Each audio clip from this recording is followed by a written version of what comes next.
নমস্কার বন্ধুরা, বাইরে খুব বৃষ্টি হচ্ছে। আজ বাজারে যেতে পারলাম না। দেখি আমার বউ কি রান্না করে।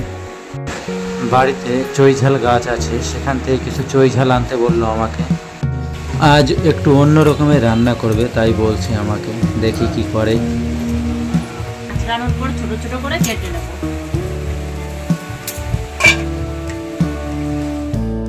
বাড়িতে দেশি মুরগির ডিম ছিল, সেই ডিমগুলো সিদ্ধ করে নিয়েছে।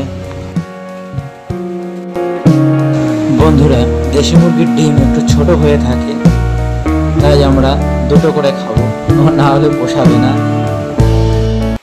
এখন মশলা বাটার পালা। প্রথমে জিরে আর লঙ্কাটা একসঙ্গে বেটে নেবে, তারপর আদা রসুনটা বাটবে। বন্ধুরা, এটা মনে করবেন না যে আমি সবসময় কথা বলি, কারণ আমার বউ বলেছে রান্নার সময় সে বেশি কথা বলতে পারবে না, তাহলে রান্না ভালো হবে না। এই জন্য আপনাদের সঙ্গে আমি বক বক করছি। লঙ্কা আর জিরে বাটা হয়ে গেছে। আপনারা যাই বলুন না কেন বন্ধুরা, মশলা বাটা বেশ কষ্টের কাজ। এই লঙ্কা আর জিরে বাটতে তো সব থেকে বেশি কষ্ট হয়। আদা রসুন বাটতে একটু কম কষ্ট হয় আর তাড়াতাড়িও হয়ে যায়। কিন্তু বন্ধুরা, শিলে বাটা মশলার স্বাদই অন্যরকম হয়। বন্ধুরা, শিলে বাটলে একটু কষ্ট হলেও মহিলাদের অনেকটা ব্যায়াম হয়ে যায়। কি বলেন আপনারা? আমার বউ মনে মনে বলছে, বেটে তো খাওয়াতে হচ্ছে না, তা বুঝবেটা কি। আদা রসুন বাটাও হয়ে গেছে। এখন কয়েকটা আলু কেটে নেবে, তারপর রান্না করতে যাবে। বন্ধুরা, এই বর্ষার ভেতর খুব খিদে পেয়ে গেছে, রান্না করতেও একটু সময় লাগছে। কি করা যাবে, তেমন কিছু নেই, শুধু এই একটা আইটেম দিয়েই খেতে হবে। যাই হোক, ঘরে ডিম ছিল তাই রক্ষে।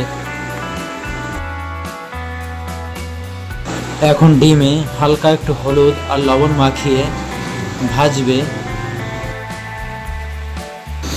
বন্ধুরা, বৃষ্টিটা মনে হয় আজ বন্ধ হওয়ার নামই নিচ্ছে না।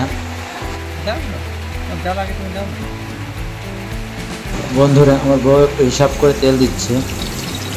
আমি বললাম যা লাগে দাও, কোনো অসুবিধা নেই। এক এক করে ডিমগুলো দিয়ে দিল। এখন এগুলোকে লাল লাল করে ভাজবে। আজকে আমার বউর একটু মুড অফ, কারণ কি, কালকে আমাকে বাজার করে আনতে বলেছিল বিকালে, কিন্তু আমি যাইনি। আমি বললাম সকালে যাব, কিন্তু আর যাওয়া হয়নি। ডিম ভাজা হয়ে গেছে। এখন আলুগুলো ভালো করে ভেজে নেবে লাল লাল করে। বন্ধুরা, এই বর্ষার ভেতর কে কি রান্না করে খেতে খুব ভালো লাগে অবশ্যই কমেন্ট করে জানাবেন। আমরাও ট্রাই করব আর আপনাদের সঙ্গে শেয়ার করব। আলুগুলো লাল লাল করে ভাজা হয়ে গেছে। এখন মশলা বানাবে। মশলা বানানোর জন্য প্রথমে তেলের ভেতর কেটে রাখা পেঁয়াজগুলো দিয়ে দিল। কিছুটা লাল লাল করে ভাজা হয়ে গেলেই বাকি মশলা দেওয়া হবে। আমার কথা শুনে আমার বউ মুচকি মুচকি হাসছে।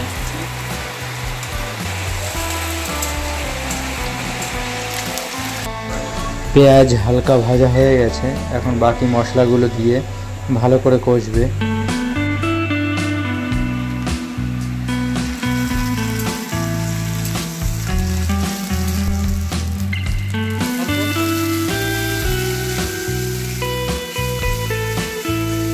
এবার পরিমাণ মতো লবণ হলুদ দিয়ে দেওয়া হবে।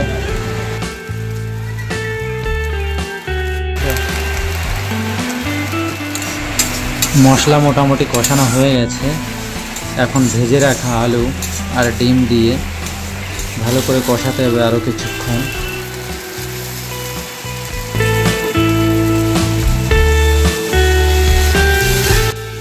বন্ধুরা, আমার বউ বলে মশলা দিয়ে সবজি ভালো করে কষালেই খেতে সুস্বাদু হয়।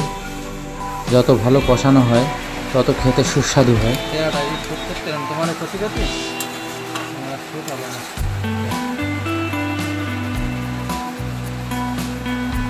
সবজি সিদ্ধ হয়ে গেছে। এখন জল দিয়ে ভালো করে ফোটালেই তৈরি হয়ে যাবে।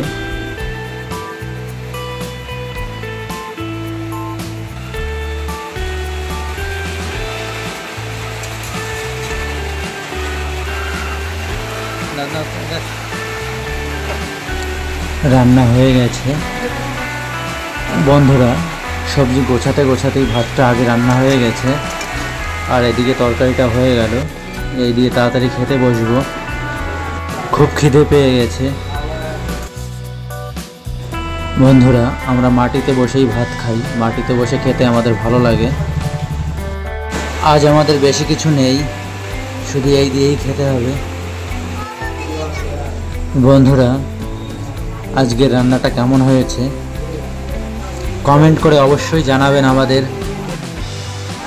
আর চই ঝাল দিয়ে ডিমের ঝোল কোনোদিন খেয়েছো কিনা বন্ধুরা, এটাও জানাবেন। আমি তো প্রথমবার খাবো, আগে আমার বউ ট্রাই করবে কেমন হয়েছে, তারপর আমি খাবো। কারণ কি, ও অনেক কষ্ট করে রান্না করেছে। আমি খাইনি এখনো, তবুও মনে হচ্ছে একটু ঝাল ঝাল হয়েছে। দেখি আমার বউকে জিজ্ঞেস করে কেমন কি রান্না করেছে আর কেমন লাগছে খেতে।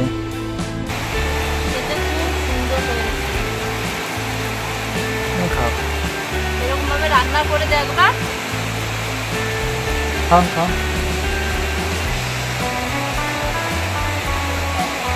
বন্ধুরা, রান্না খুব ভালো হয়েছে, সঙ্গে আরও কিছু হলে ভালো হতো, কিন্তু যা জোগাড় করতে পেরেছে এটাই বেশি এই বর্ষার ভেতর। বন্ধুরা, আমাদের ভিডিওটি ভালো লাগলে লাইক, কমেন্ট, শেয়ার, সাবস্ক্রাইব করবেন। ধন্যবাদ আপনাদের মূল্যবান সময় দেওয়ার জন্য। Thanks for watching.